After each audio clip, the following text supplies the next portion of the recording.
Buen día, en este video explicaré una introducción general sobre el sistema de costos basado por actividades o ABC por sus siglas en inglés.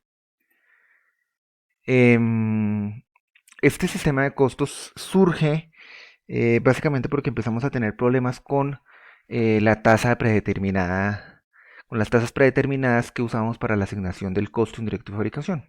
Entonces recuerda que el costo sistema los sistemas de costos, por ejemplo, por órdenes de producción o por procesos, usan una tasa predeterminada para la asignación del costo indirecto de fabricación, que puede ser por número de horas de mano de obra o por número de horas de máquina o por eh, en función del costo de la materia prima directa usada, cosas por el estilo. Sin embargo, algunos costos, solo como ejemplo, la electricidad o la mano de los materiales indirectos, no se ven afectados, por ejemplo, por el número de horas que se utilizaría para la asignación de la tasa predeterminada. Entonces, este eh, problema o estas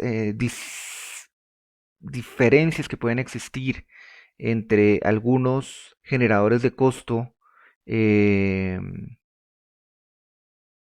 pues terminan generando alguna distorsión en la asignación del costo indirecto, dado que pues, no se ven afectados por la forma o por la base con la que se están asignando. Entonces se necesita mejorar la forma de asignación del CIF, con el fin de evitar distorsiones en la estimación del costo de producción a causa del proceso de asignación. En el modelo de costo basado por actividades, ABC, este modelo fue definido entonces por eh, Cooper and Kaplan en el 86 con el fin de precisar una forma justa, se podría decir justa, en la asignación de costos a la producción. El costo ABC entonces es importante o termina teniendo ciertas ventajas sobre, por ejemplo, los sistemas de costos, por los sistemas de costeo tradicionales. eh, en términos generales, porque estos sistemas de costos fueron creados pues en la era industrial, donde la mano de obra y los materiales eran los centrales en la producción. Y esos sistemas de costos pues terminan dejando por fuera un conjunto de variables importantes eh, pues en las dinámicas empresariales digamos que del siglo XXI. Los costos indirectos de fabricación aumentan, esta es otra razón, ¿no? En cuanto las empresas tratan de diversificar los productos y aumentar las alternativas de selección. Entonces, suponga que la producción ya no genera productos únicos o uniformes en el proceso productivo, sino que el proceso productivo empieza a adaptarse a las demandas del mercado, a adaptarse a condiciones particulares de los consumidores. Entonces, esa adaptación demanda un aumento en los costos indirectos de fabricación y tiene que ser un poco más preciso esa asignación. Por último, en los sistemas de costos tradicionales, pues no existe la implementación de los gastos. Los gastos se contabilizan por aparte y nunca se asignan al costo unitario. Entonces no se considera la asignación del costo al producto.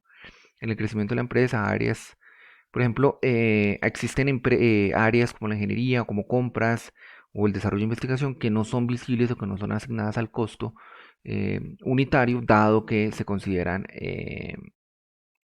pues gastos o se pueden llegar a considerar gastos y no se tienen en cuenta en la estimación del costo unitario. Entonces digamos que el centro, de, eh,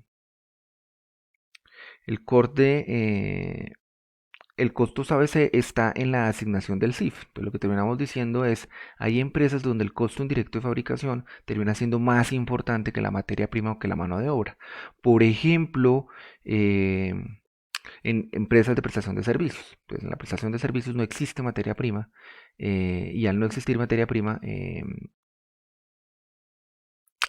pues empieza a haber un problema en la asignación del costo. Entonces, los CIF empiezan a tener un poco más peso. Entonces, allí es donde empieza a jugar una importancia esta asignación. Entonces, la asignación del CIF es realmente un cálculo de una tasa predeterminada. Entonces, eh, generalmente cuando hacemos la asignación, entonces lo que terminamos diciendo es defina en un sistema tradicional, ¿no? Entonces, defínase una tasa predeterminada en función del presupuesto del CIF, cuánto se espera pagar, sobre una base de asignación. Esta base de asignación, entonces, decimos que puede ser o que debe estar relacionada con la unidad de producto. por ejemplo, las horas de mano de obra. Entonces, si yo digo que puedo asignar el CIF en función de las horas de mano de obra, pues también tengo que definir cuántas horas voy a definir por producto. Generalmente esta asignación en pymes, en empresas pequeñas y medianas, se asigna con una única tasa predeterminada. Entonces lo que termino haciendo en la pyme es identificando una base de asignación y asigno el costo indirecto en función de esa base predeterminada. En grandes empresas se pueden estimar varias tasas de predeterminación. Por ejemplo, por departamentos o por líneas de producción.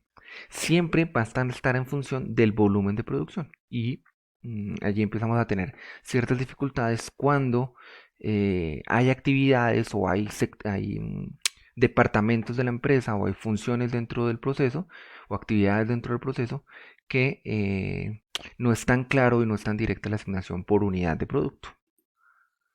Entonces, los costos ABC se cuestionan sobre qué actividades son necesarias para desarrollar la producción y la comercialización de los bienes y servicios. Entonces aquí habrá que tener en cuenta que el costos ABC se incluye no solamente lo que hemos llamado hasta ahora costos de producción, sino que también vamos a tener en cuenta aquellos gastos operacionales que en la operación de la empresa hay que considerar. Lo que vamos a decir con los costos ABC es que la asignación de costos es más acertada si se determina el costo de actividades puntuales en la operación de la empresa. Entonces la pregunta va a ser, ¿qué actividades se necesitan para producir? Entonces necesito actividades propias de la producción, cortar, qué sé yo, confección. También habrá que considerar cosas o actividades asociadas, por ejemplo, al control de calidad, pero también hay que considerar actividades como el diseño del producto y demás. Entonces luego, lo que vamos a hacer es asignar los costos, o sea, si yo logro identificar esas actividades y al identificar las actividades las logro costear, pues luego vamos a asignar el costo de cada actividad eh, a cada unidad de producto o al proceso productivo. Entonces, lo que vamos a decir aquí es que los productos consumen actividades, pues cada producto que se genera en la empresa demanda un conjunto de actividades y son las actividades las que demandan los recursos, que es finalmente lo que genera el costo. La materia prima y la mano de obra siguen siendo asignados por unidad producida, como viene funcionando en los otros sistemas de costos, pero el costo afuera perfecciona entonces la asignación del CIS. Se puede estimar de esta manera el valor agregado que genera cada actividad. Entonces, ¿cuáles van a ser los pasos para la asignación? Entonces, vamos a asignar un costo directo por unidad de producto, cuánta materia prima y cuánta mano de obra y cuántos costos directos demanda una unidad de producto. Eso sigue funcionando igual que cualquier otro sistema de costos. Eh, Luego, vamos a acumular, el paso 2, vamos a acumular el costo por centro de actividad o por centro de acción o por actividad. Entonces, lo que quiere decir es, bueno, entonces nosotros vamos a definir eh, gestión de calidad como una actividad o control de la calidad como una actividad. Entonces, ¿cuáles son los costos asignados a ese proceso? Pues habrá toda una infraestructura al interior de la empresa para el control de la calidad. Luego lo que vamos a hacer es asignar el CIF en función de la cantidad de actividad requerida. ¿Esto qué quiere decir? Pues que usted sabe que el control de calidad como actividad en la empresa cuesta un valor y ese valor tendrá que ser asignado por unidad de producto. Luego la pregunta va a ser eh, cuánto requiere de esa actividad cada producto y eso nos va a demandar entonces definir una forma de medir la actividad, si la vamos a definir por número de productos que genera la actividad o por número de horas destinadas por actividad o cuál va a ser la forma de asignación del costo de esa actividad. Y por último, pues va a integrar el costo indirecto que se hace en el paso 1 con el costo indirecto que se hace en el paso 3. Entonces, eh, unos conceptos básicos. ¿Qué es una actividad? Pues es la forma en la que se consumen los recursos. Se define en tiempos y productos obtenidos y se presenta en un flujo de actividad. Entonces, diseño. Entonces, el diseño va a ser una actividad dentro del proceso productivo. Control de calidad es una actividad dentro del proceso productivo. Gestión del inventario o administración de la bodega termina siendo una actividad dentro del proceso productivo. Son actividades, son las formas en las que vamos consumiendo los recursos. El cost drive o el el direccionador del costo, es la base con la que vamos a asignar el costo. Entonces, de acuerdo con la utilización de la actividad por el producto. Entonces, por ejemplo, si ya estoy pensando que la actividad es eh, diseño y desarrollo o investigación y desarrollo, entonces luego tendré que pensar qué producto o cómo mido esa actividad, cómo mido la actividad y luego el producto que tanto de esa actividad demanda. ¿Sí?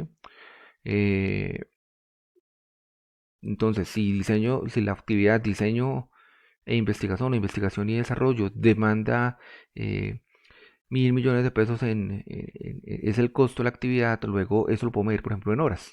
Y luego un producto en particular va a demandar un número determinado de horas y lo puedo asignar de esa forma. ¿Qué es el producto? Pues es un bien o servicio, y aquí quiero recalcar el tema del servicio que vende una empresa porque este sistema de costos por actividades pues es bastante útil cuando queremos costear servicios, dado que como va a centrar el esfuerzo en la asignación del costo indirecto de fabricación, eh, pues permite, digamos que concentrar esa actividad allí. Y pues el servicio no necesariamente tiene costos o materias primas o mano de obra necesariamente directo, ¿no? Entonces, dependiendo del servicio, es posible que el grueso sea un costo indirecto de fabricación y no necesariamente un costo primo. Los recursos pues, son los factores consumidos en la empresa para la producción del bien o servicio. Se necesita pagar nóminas, se necesita pagar electricidad, se necesita pagar arriendo, se necesita pagar una depreciación de activos, se necesita... entonces, finalmente, esos son los recursos. ¿Qué es lo que genera o cuáles son los generadores o qué estoy pagando mejor para lograr la producción? Eh, estos recursos, estos recursos se van a dividir en específicos, recursos específicos que son asignados directamente a una actividad. Por ejemplo, en mi ejemplo de la actividad del control de calidad, pues ayuda a tener unas personas y una nómina que pagar. Esa nómina que estoy pagando corresponde pues a un recurso específico. ¿Por qué? Porque va directamente a la actividad. Pero hay otros recursos que son los recursos comunes que son aquellos recursos que se consumen, pero no es tan clara la actividad que los está demandando, por ejemplo, el arriendo. Entonces, si eh, yo pago el arriendo de la empresa, eh, ese arriendo no necesariamente está definido en función de una actividad particular, sino que dentro de las instalaciones del arriendo, pues funcionan varias actividades. Luego, eso termina siendo un recurso común y a ese recurso común habrá que prorratearlo o encontrar también una forma en que lo vamos a asignar a la actividad. Entonces, el recurso habrá que asignarlo a la actividad y luego la actividad habrá que asignarla al, eh, al producto.